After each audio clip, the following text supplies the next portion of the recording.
Fidelidade é a capacidade de se manter íntegro àquilo que fomos chamados e aquilo que é ético, aquilo que é moral, aquilo que é verdadeiro. Eu gosto de dizer que fidelidade não tem a ver com o outro, tem a ver com um traço do próprio caráter.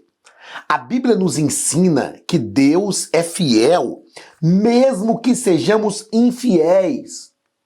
E isso não está nos estimulando a ser infiéis. Isso está nos ensinando que esse caráter de Deus, esse atributo comunicável de Deus, porque Ele comunicou a nós, que é a fidelidade, deve estar na nossa vida para nos manter fiéis diante de qualquer circunstância, qualquer situação, de qualquer adversidade. A fidelidade não tem a ver com o outro, mas tem a ver com a gente mesmo. Permaneça fiel em qualquer circunstância ou situação.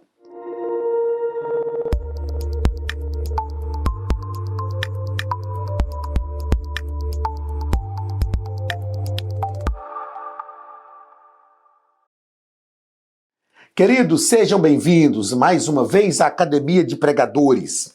Sou o pastor Anderson Silva e estamos nas nossas lições bíblicas de escola dominical, currículo dos jovens, estudando o 4º trimestre de 2025 com o pastor Elias Torralbo. Essa revista maravilhosa escrita pelo pastor Elias Torralbo. Eu faço questão aqui de deixar mais uma vez a minha saudação, meu abraço ao pastor Elias Torralbo, a missionária irmã Joselma, que é esposa do pastor Elias Torralbo. Como eu disse lá na primeira aula, no momento que eles estiveram conosco aqui nos Estados Unidos, a irmã Joselma falou: pastor, eu assisto às suas aulas toda semana. Meu Deus, que alegria! Que honra! Deus abençoe pastor Elias, irmã Joselma, suas filhas, o ministério do Senhor Jesus, que está sob a responsabilidade do pastor Elias Torralbo, a igreja em Mogi das Cruzes, né? Eu confundo se é Mogi das Cruzes ou Mogi Mirim, eu acho que é Mogi das Cruzes, não sei. A igreja do Senhor Jesus, pastoreada pelo pastor Elias Torralbo. Pastor Elias, grande abraço. Irmã Joselma, um grande abraço a todos vocês e a toda a família. Na aula de hoje estudaremos a lição de número 9, do dia 30 de novembro de 2025.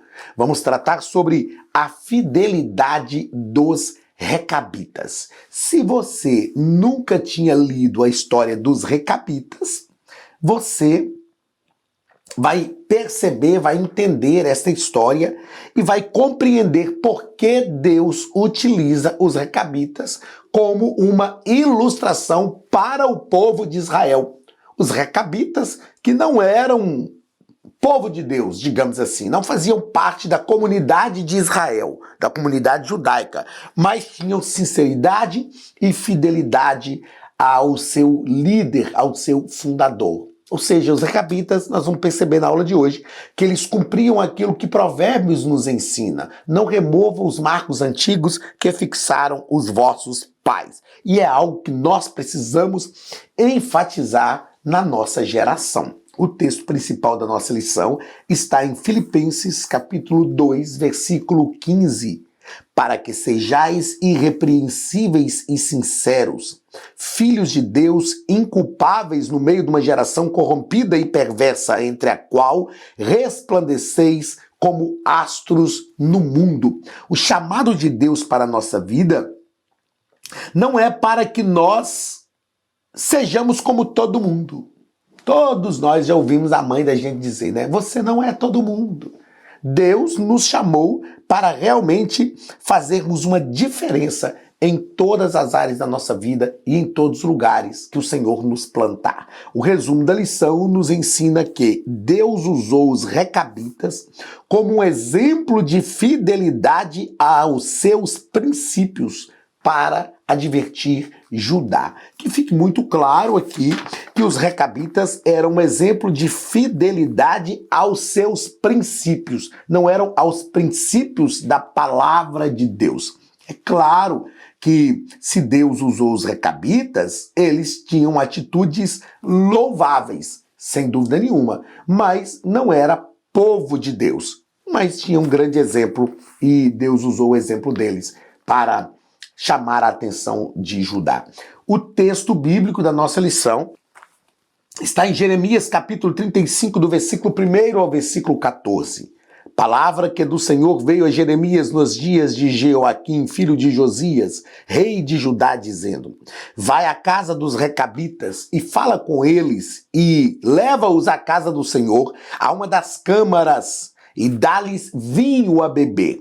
Então tomei a Jazanias, filho de Jeremias, filho de Abazinias, e a seus irmãos, e a todos seus filhos, e a toda a casa dos recabitas, e os levei à casa do Senhor, à câmara dos filhos de Anã, filho de Gigdalias, homem de Deus, que está junto à câmara dos príncipes, que está sobre a câmara de Mazéias, filho de Salum, guarda do vestíbulo.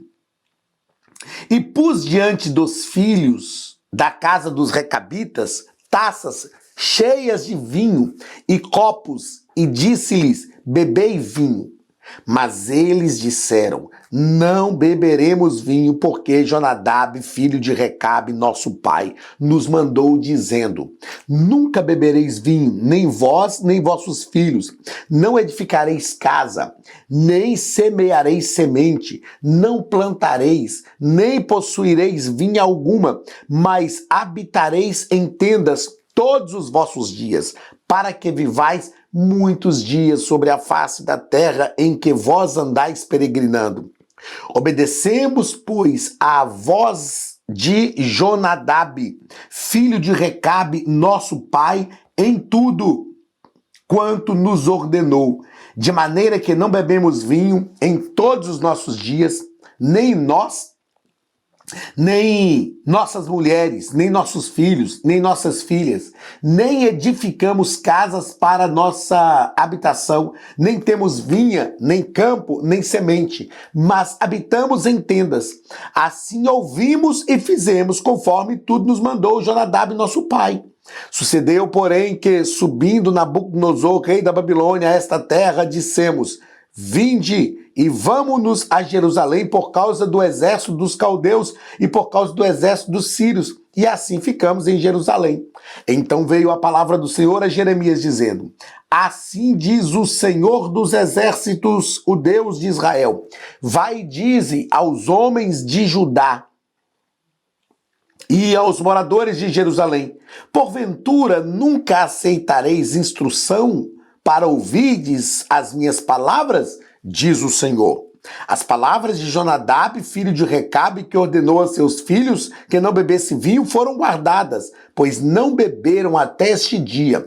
Antes ouviram o mandamento de seu pai. A mim, porém, que vos tenho falado, a vós, madrugando e falando, vós não me ouviste. Uma coisa importante a destacarmos aqui, e que fique bem claro, é que, bíblica e teologicamente falando, é que esse texto não é uma proibição a beber vinho, ok? Não é. É preciso deixar isso muito claro. Eu não estou, todavia, dizendo aqui que a gente pode beber, que tá tudo certo. Não. Nós já tratamos desse assunto aqui, dessa restrição de bebida alcoólica em outras situações, e precisamos deixar claro que eu concordo plenamente com a situação restritiva da nossa igreja de não permitir que se beba bebida alcoólica. Concordo plenamente em número, gênero e grau. Mas o texto não é isso que está nos ensinando. O que Deus está mostrando para o povo de Israel, né, para Judá e Jerusalém, é que se os recabitas ouviam a voz e seguiam os passos do seu pai, por que Judá não estava ouvindo a voz do Senhor? Os antepassados dos recabitas já tinham morrido e eles ainda assim obedeciam aos ensinos deles. E aí o povo de Deus agora, diante da fala de um Deus vivo, o texto é enfático, o Senhor diz, ó, eu estou falando a vocês, madrugando e falando, todos os dias eu estou falando a vocês, e vocês não me ouvem. Então é isso que Deus está falando ao povo de Israel. Primeiro ponto da nossa lição: a Academia de Pregadores tem um recado para você. Você está assistindo a uma aula da Academia de Pregadores, a maior escola bíblica online da América Latina. São mais de 60 cursos completos, com certificados e reconhecimento da CGADB, a Convenção Geral das Assembleias de Deus no Brasil. Se você deseja crescer em graça e conhecimento, fazer dezenas de cursos, fazer o básico, o médio, bacharel em teologia, capelania, hebraico bíblico e tantos outros, você deve se matricular e começar agora mesmo a sua jornada de crescimento na Palavra de Deus. Aqui, na descrição do vídeo, nós deixamos um link especial que contém uma promoção exclusiva para o nosso canal do YouTube. Clique no link e conheça mais. Os Recabitas. Quem eram os Recabitas? Pastor Elias vai nos dizer que os Recabitas são, ou eram, uma família ou talvez uma ordem que tem as suas origens em Jonadab, um filho queneu ou descendente de Recabe, cujos integrantes eram zelosos pelo Senhor. Eles são citados no capítulo 35 do livro de Jeremias como exemplo para Judá. Já falamos isso aqui, tratamos isso aqui, e o que é importante nós pensarmos aqui é, se eles eram fiéis a uma tradição familiar, imagine Judá diante de uma ordem divina. Como deveria ser a fidelidade de Judá? Infelizmente, nós temos mais facilidades em algumas situações de sermos fiéis a uma questão empresarial, a uma situação de rede social. A gente sabe, por exemplo, que o Instagram, se você não for fiel às normas, eles vão te banir. E tem pessoas que perdem a conta no Instagram, tentam abrir outra e não conseguem, estão banidos. E aí o que a gente faz? A gente fica restrito e procura ser fiel a isso. Agora, meus irmãos, se nós procuramos ser fiéis, e é importante ser fiéis a essas situações todas, a uma determinação no emprego, no trabalho da gente, muito mais ao Senhor, porque quem está falando é o Rei dos Reis e Senhor dos Senhores. Segundo parágrafo do primeiro ponto. Como viviam os Recabitas? Eles levavam uma vida simples. E isso se deu porque Recabe, seu líder fundador, estabeleceu limites com a intenção de protegê-los da imoralidade. Outra coisa importante destacarmos aqui, a maneira de viver deles era fruto de uma decisão pessoal a partir de seu líder. Então perceba que não é que Deus está aprovando, desaprovando, é a maneira de viver. O que o texto precisa nos ensinar é o que Deus está querendo mostrar para Israel, era tão somente a decisão deles se manterem fiéis àquilo que eles aprenderam. Outra coisa que o pastor Elias Torralbo nos diz é que a vida dos Recabitas se assemelha, em certa medida, com a vida dos nazireus, pois também viviam em abstinência de vinho e com hábitos que os distinguiam da maioria das pessoas. Sem dúvida nenhuma, quando nós olhamos para os Recabitas, nós vamos compreender que eles tinham atitudes dignas de louvor, porque o Senhor toma os Recabitas como exemplo para o seu povo, e o próprio Deus não faria isso se a atitude deles não fosse atitudes dignas. Mas o que nós precisamos aprender é que eles tomaram uma decisão e a seguiram. Nós precisamos decidir todos os dias servir ao Senhor com sinceridade e seguir nesse caminho, seguir nesta jornada sem recuar. Terceiro parágrafo do primeiro ponto, os Recabitas e seus valores. Pastor Elias nos propõe que os Recabitas não bebiam vinho, não construíam casas e não plantavam vinhas. Bem, eles eram preguiçosos? Não, eles tinham uma razão disso, né? Não era uma preguiça de trabalhar. Eles viviam de forma nômade. Inquestionavelmente,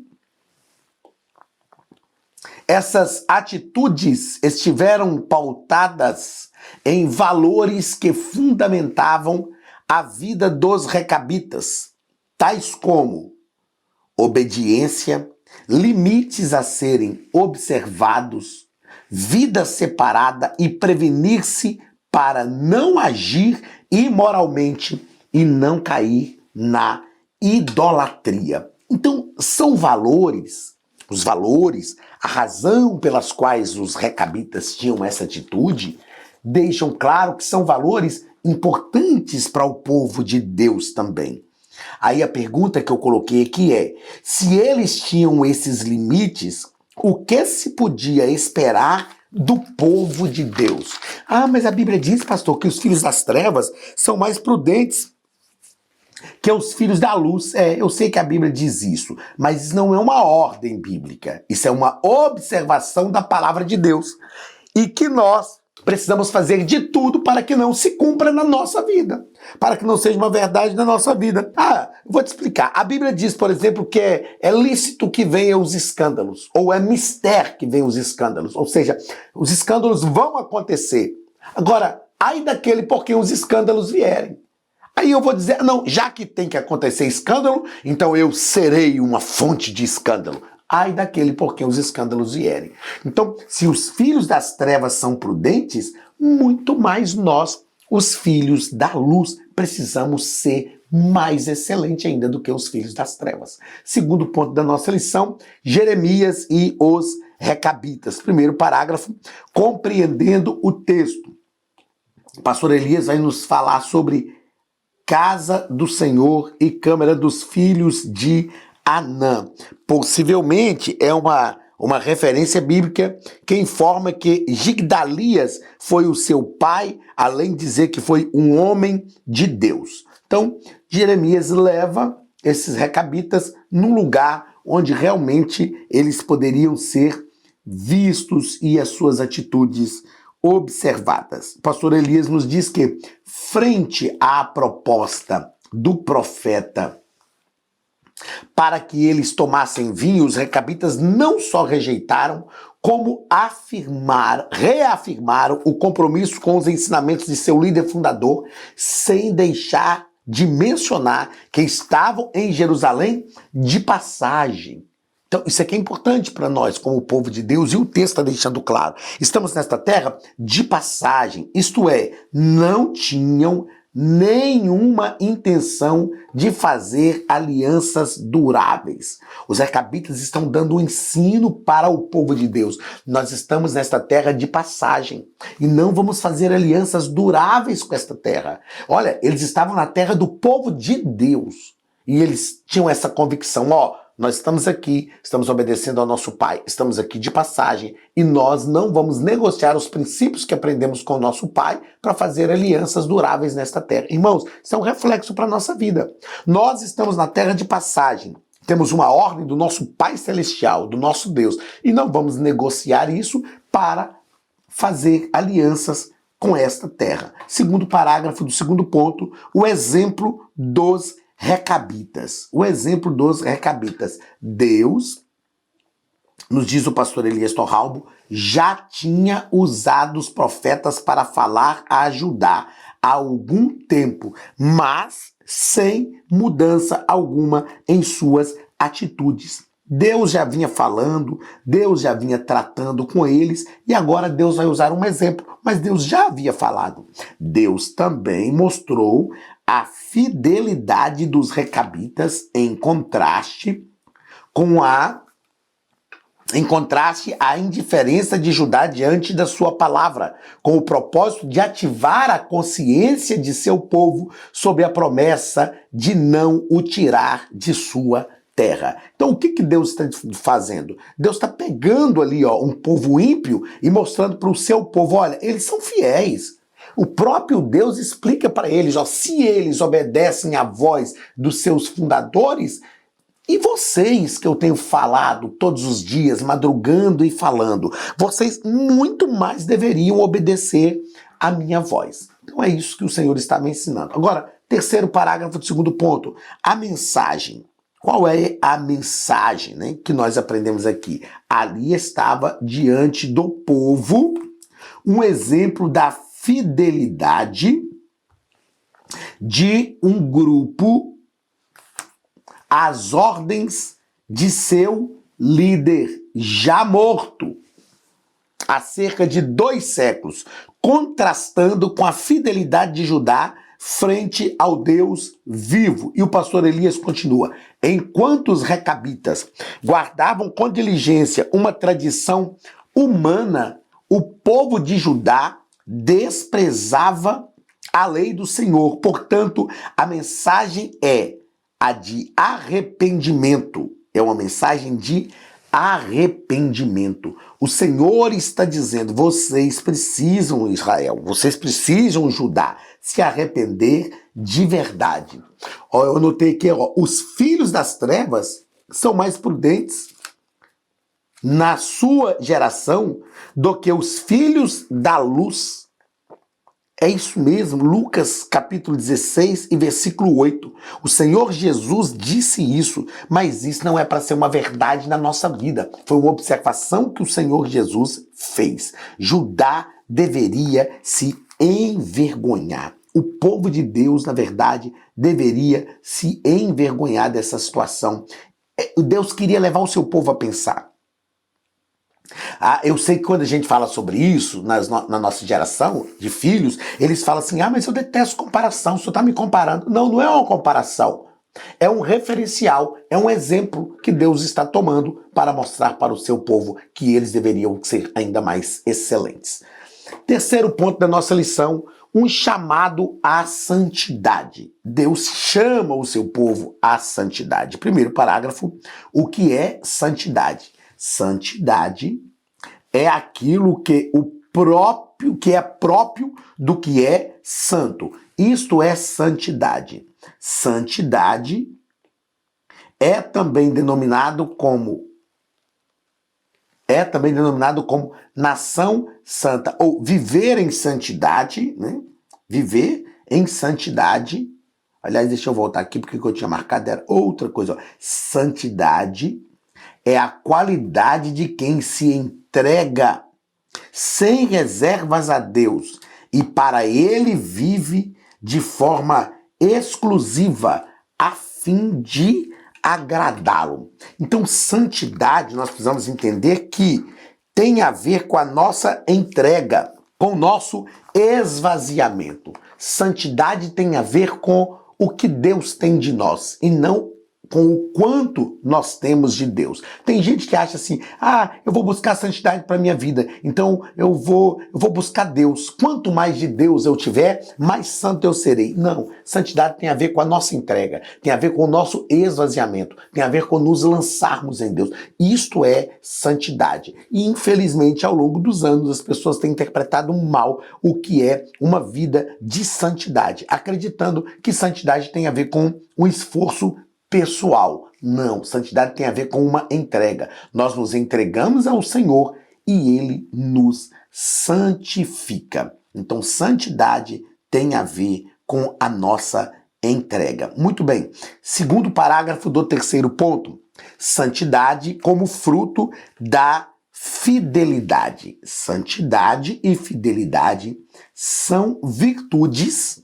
Santidade e fidelidade são virtudes que o Espírito Santo desenvolve na vida do crente. Então, olha, não há orgulho em nós em falar assim: eu estou me tornando cada vez mais santo. É o Espírito Santo que desenvolve em nós. O termo fidelidade vem do latim fidelis e diz respeito a quem é fiel, leal, constante, consistente, comprometido com algum compromisso assumido. Isto é ter fidelidade. Olha, eu escrevi aqui assim, a constância, consistência e comprometimento, que é fidelidade em servirmos a Deus, nos mantém diante dele e concomitantemente em santidade. Se estamos diante de Deus, numa entrega diante do Senhor, automaticamente nós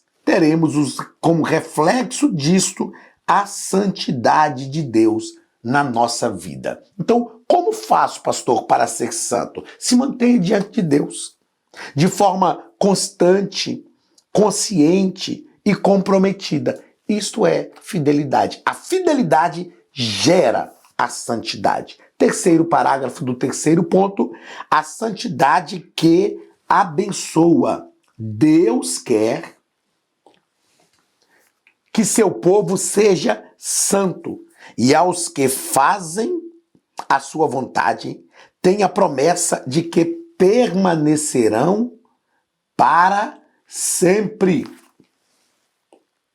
Portanto, a santidade e a fidelidade agradam a Deus e permite que os crentes sejam beneficiados com bênçãos divinas. Ah, mas nós vamos fazer isso só em troca das bênçãos? Vamos procurar ser santos só em troca das bênçãos? Não. Vamos procurar ser santos para nos assemelharmos ao Senhor. Não é uma troca, mas é um resultado. Não é uma troca que eu faço com Deus, é um resultado.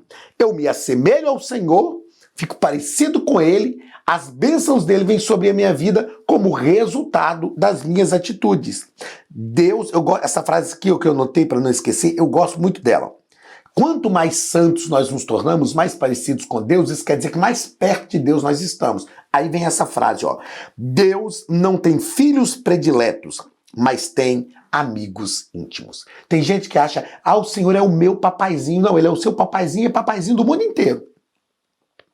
Deus não tem filhos prediletos, mas Deus tem amigos íntimos. Que eu e você sejamos amigos íntimos de Deus, nos assemelhando a Ele, através da nossa fidelidade, porque a fidelidade gera santidade. E quanto mais santos, mais assemelhados ao Senhor, nós nos tornamos. E aí mais íntimos dele nós também somos. Deus te abençoe. Grande abraço do pastor Anderson Silva, da Academia de Pregadores. E até a nossa próxima aula, em nome de Jesus.